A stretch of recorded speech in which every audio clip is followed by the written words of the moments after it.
Hello दोस्तों, नमस्ते।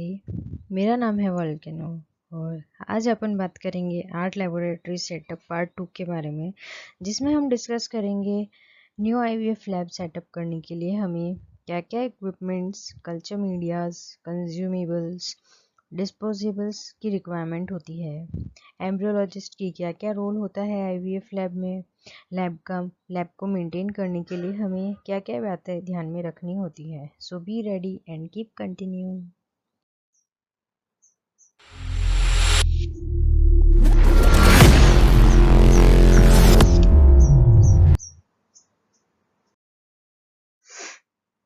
Art lab layout. ART laboratory basically ये एक ऐसी फैसिलिटी है जो सिर्फ हम आईवीएफ रिलेटेड लैब वर्क के लिए यूज़ किया जाता है और इसमें जो दूसरा स्टाफ होता है वो बिल्कुल अलाउ नहीं होता है। जो मेन लेबोरेटरी होती है उसमें oocyte एम्ब्रियो कल्चर और स्पर्म प्रिपरेशन के लिए अलग से पर्टिकुलर प्लेसेस होनी चाहिए। लेबोरेटरी बिल्कुल एडजेसेंट होनी चाहिए। ऑपरेशन थिएटर और आईवीएफ लैब के बीच में एक विंडो कनेक्ट होना चाहिए जो हम oocyte रिट्रीवल के टाइम फॉलिकुलर फ्लूइड एस्पिरेट होता है वो हम ट्यूब्स इजीली पास कर सके लेबोरेटरी में। हर एक लैमिनर फ्लो उसमें vertical laminar flow hood, incubator, stereo zoom microscope भी होना चाहिए जिससे कि हमें अननेसेसरी मूवमेंट जो होता है लेबोरेटरी में वो हमें कम हो।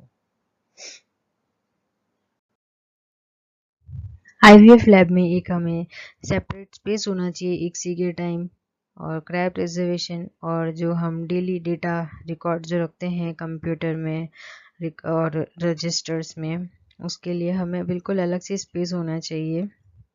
और जो liquid nitrogen containers, medical gas cylinders जो हम यूज़ करते हैं उसके लिए हमें लैब के बाहर एक छोटा सा रूम होना चाहिए अलग से जिसमें हम ये सिलेंडर्स कंटेनर्स हम रख सकें और कंज्यूमेबल्स भी।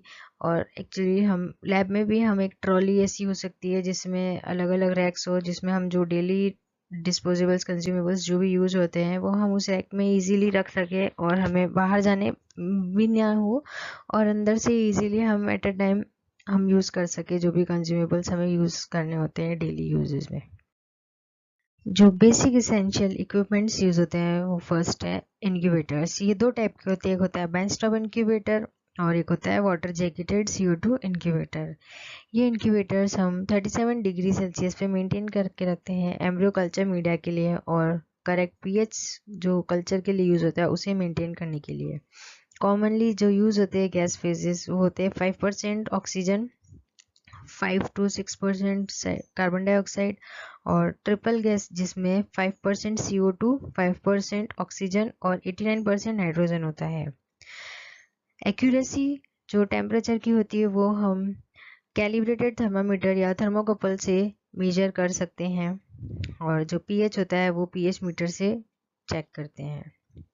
जो फ्रीक्वेंट क्लोजिंग ओपनिंग होती है इंक्यूबेटर डोर्स की वो भी बार बार कम होनी चाहिए, हमें बार बार ओपन नहीं होना चाहिए जिससे कि वो फ्लक्चुएशन टेम्परेचर पीएच में और उसकी ऑस्मोलैरिटी में चेंजेस आता है जिससे जो भी हमने कल्चर मीडिया या एम्ब्रियोज जो भी रखे होते हैं उन पे अफेक्ट करता है डायरेक्टली।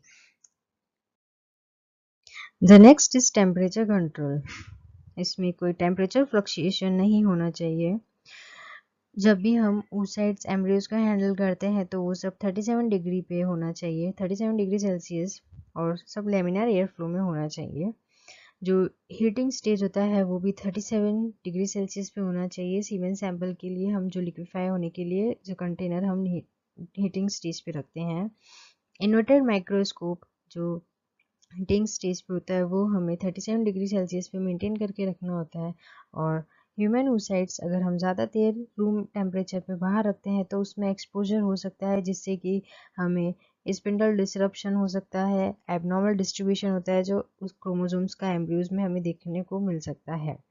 तो हमें जितना जल्दी हो उतना इजीली साइलेंटली बहुत ध्यान से हमें काम वर्क करना होता है और सब ये हम जो भी वर्क करते हैं वो सब 37 डिग्री सेल्सियस पे होना चाहिए। सेकंड है micro manipulator. Micro manipulator system बिल्कुल वाइब्रेशन फ्री प्लेटफॉर्म पे सेटअप होना चाहिए। इस सिस्टम में हमें inverted microscope, micro manipulator arms और माइक्रो इंजेक्टर्स होने चाहिए। इन्वर्टेड माइक्रोस्कोप में हमें 4x, 10x, 20x ऑब्जेक्टिव्स, और ये सिस्टम बेसिकली यूज होता है ICSI, embryo biopsy, MC, laser assisted hatching के लिए। Centrifuge machine, basically centrifuge machine हम स्पर्म सैंपल प्रिपेयर करने के लिए यूज करते हैं। Swinging out rotors are also preferred. We are using various size of tubes, RPM 1500 to 2000 RPM। Compound microscope जो कि हम बेसिकली सीमेन एनालिसिस के लिए यूज करते हैं, और स्पर्म सैंपल काउंट करने के लिए और उसकी मोर्टेलिटी देखने के लिए हम मैकलस चैम्बर यूज किया जाता है। सक्शन पंप्स जो कि हमें फॉलिकुलर फ्लूइड एस्पिरेशन के लिए यूज किया जाता है, और हमें एक फ्रिज भी यूज होता है जिसमें हम मीडियाज रखते हैं, और disposable consumables, computer, anaesthesia machine, TVS USG machine जो कि हमें आर्ट लैब सेटअप करने के लिए जो भी इक्विपमेंट्स यूज होते हैं वो सब हमें होने चाहिए।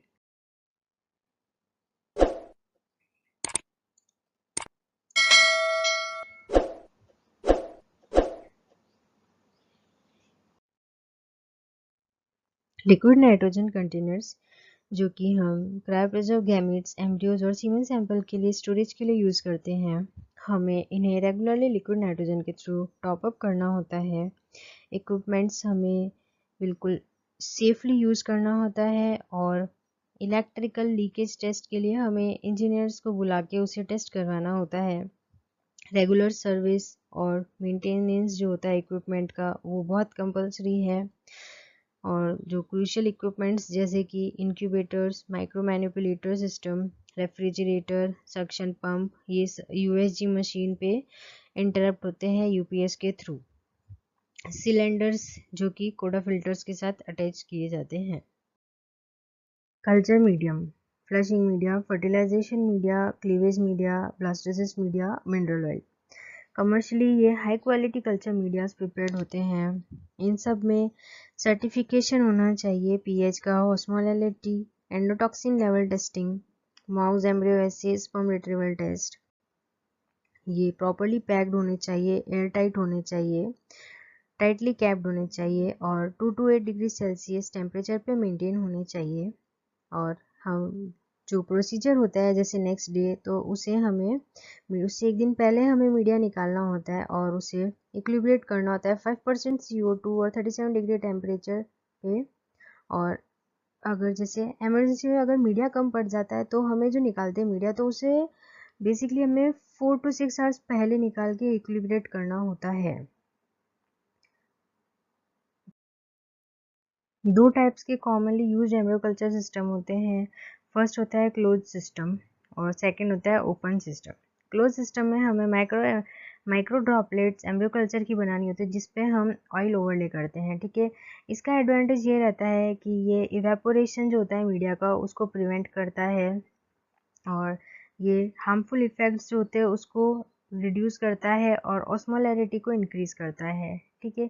और ये पीएच जो चेंज होता है उसको भी कम करता है, उसको रिड्यूस करता है CO2 के लॉस से।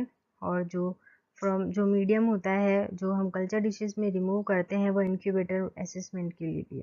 और जो ओपन कल्चर होता है वो हम जो कल्चर करते हैं एम्ब्रियोज वो 4 वाइल्ड डिसीज में करते हैं जो कि ऑयल से ओवरले किया जाता है।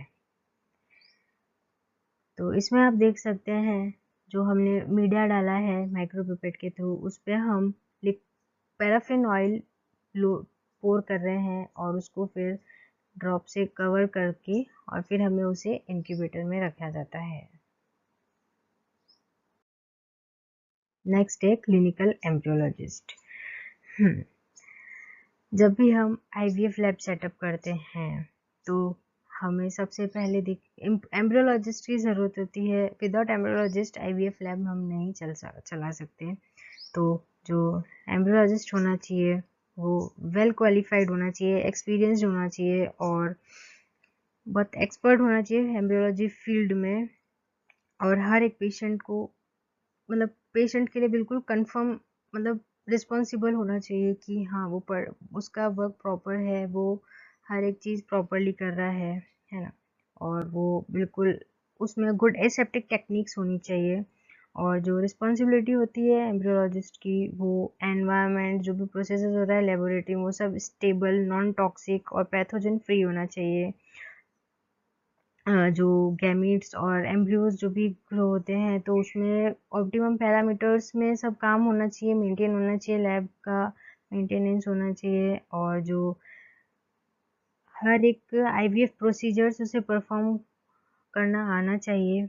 और जो एम्ब्रियोलॉजिस्ट होता है उसको वो डेली रूटीन चेकअप्स जो होते रहते हैं, इक्विपमेंट्स, कंज्यूमेबल्स, एनवायरमेंटल कंडीशंस, उसी का रिस्पॉन्सिबिलिटी भी उसी देखनी होती है। और जो उन्हें एम्ब्रियोलॉजिस्ट को डेली रिकॉर्ड रखना चाहिए इंक्यूबेटर्स का, एलएफ का, उनका जो भी टेम्परेचर रहता है उन्हें अलग से एक रजिस्टर मेंटेन करके रखना चाहिए, जिसमें हम डेली डेट, और फिर जो इंक्यूबेटर्स हमें रहते हैं, जैसे अगर 2 इंक्यूबेटर्स है तो उनको अपन इंक्यूबेटर 1, इंक्यूबेटर 2, हेरासेल 1, हेरासेल 2 जैसे कि, तो उसमें हम अपने temperature, CO2 level, O2 oxygen level, वो सब हम लिख सकते हैं, जो भी रहता है उनका 5%, 37 डिग्री सेल्सियस।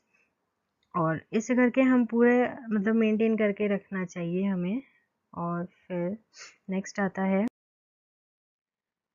लेबोरेटरी मैनुअल और स्टैंडर्ड ऑपरेटिंग प्रोटोकॉल्स। हर एक लेबोरेटरी में एक मैनुअल डिटेलिंग होना चाहिए, हर एक प्रोसीजर्स का जो भी लेबोरेटरी में हो रहा है, और जो उनका जो स्टैंडर्ड ऑपरेटिंग प्रोटोकॉल्स है उसके अकॉर्डिंग लेबोरेटरी में प्रोटोकॉल सारे यूज़ होने चाहिए। और जो भी हम जो प्रोसीजर्स करते हैं वहाँ पे 2 आइडेंटिफायर्स होने ही चाहिए पेशेंट्स के स्पेसिमेन। फिर डबल विटनेसिंग होनी चाहिए आईवीएफ लैब में हर एक प्रोसीजर के लिए। और जब भी हम स्पर्म सैंपल्स ट्रांसफ़र कर रहे हैं या स्पिन कर रहे हैं, जो भी स्टेप्स जो भी रहता है स्पर्म प्रिपरेशन के लिए, हमें डबल विटनेसिंग बहुत कंपलसरी है। ताकि हमें डबल विटनेसिंग इसलिए किया जाता है कि अगर हम थोड़ा सा भी कुछ गलत कर रहे हो तो हमें जो भी विटनेसिंग के लिए रहता है वो हमें बता सके। और वैसे तो नहीं रहता है, मतलब डबल विटनेसिंग बस इसीलिए बेसिकली ये है कि मतलब हाँ हमें कोई तो विटनेस कर रहा था कि हम कुछ गलत नहीं कर रहे हैं ऐसा। और बेसिकली हमें मेनली जब भी हमारे पास जो भी सैंपल्स यूज़ करते हैं, स्पर्म सैंपल्स आते हैं, एम्ब्रियो ट्रांसफ़र जो भी करते हैं हम oocyte रिट्रीवल के टाइम, हमें कोई ना एक ना विटनेस ज़रूर चाहिए होता है विटनेसिंग के लिए। और हमें एट अ टाइम सिर्फ एक ही काम पर फोकस करना होता है। अगर हम सेमन सैंपल प्रोसेसिंग कर रहे हैं और अगर जैसे हमारे पास 3 कंटेनर्स हैं तो जो यूज़ नहीं कर रहे हैं वो हमें थोड़े मतलब हीटिंग स्टेज पे बैक में रखने चाहिए, और जो हम यूज़ कर रहे हैं वो हमें फ्रंट पे रख के उसी को सैंपल को यूज़ करना है। या तो हम इसमें 2 हीटिंग स्टेजेस यूज़ कर सकते हैं, जिसमें कि एक हीटिंग स्टेज पे सारे सीमेन सैंपल्स रख दिए, और जो हम एट अ टाइम यूज़ कर रहे हैं वो उसको अलग हीटिंग स्टेज पे रख के और हमें उसे यूज़ कर सकते हैं। But double witnessing is compulsory. oocyte retrieval के टाइम जो आइडेंटिटी होती है पेशेंट की, और जो सैंपल हमें जो हैंडल करते हैं, जो भी हम सैंपल कलेक्शन के लिए भेजते हैं, हमें उसमें भी डबल विटनेसिंग होनी चाहिए। और oocyte रिट्रीवल के टाइम जब पेशेंट को लिया जाता है तो हमें उनसे अपना नाम कंफर्म करना होता है, ताकि हमें पता रहे कि कौन सा पेशेंट को हमने लिया है। और जैसे कि बहुत बार कहीं कहीं होता होगा, मतलब डबल विटनेसिंग नहीं होती है तो वहाँ पे जैसे 2 पेशेंट्स का oocyte रिट्रीवल है, और जो सेकंड वाला है उसका फर्स्ट आ रहा हो, फर्स्ट अटेम्प्ट उसका हो, और फर्स्ट उस पेशेंट को ले लिया हो, और हम सोच रहे हो कि हाँ वो वाला पेशेंट है फर्स्ट जिसका था। तो इसमें भी हमें बेसिकली हमें पूरा कंफर्म करना चाहिए कौन से पेशेंट को लिया और कौन से को नहीं।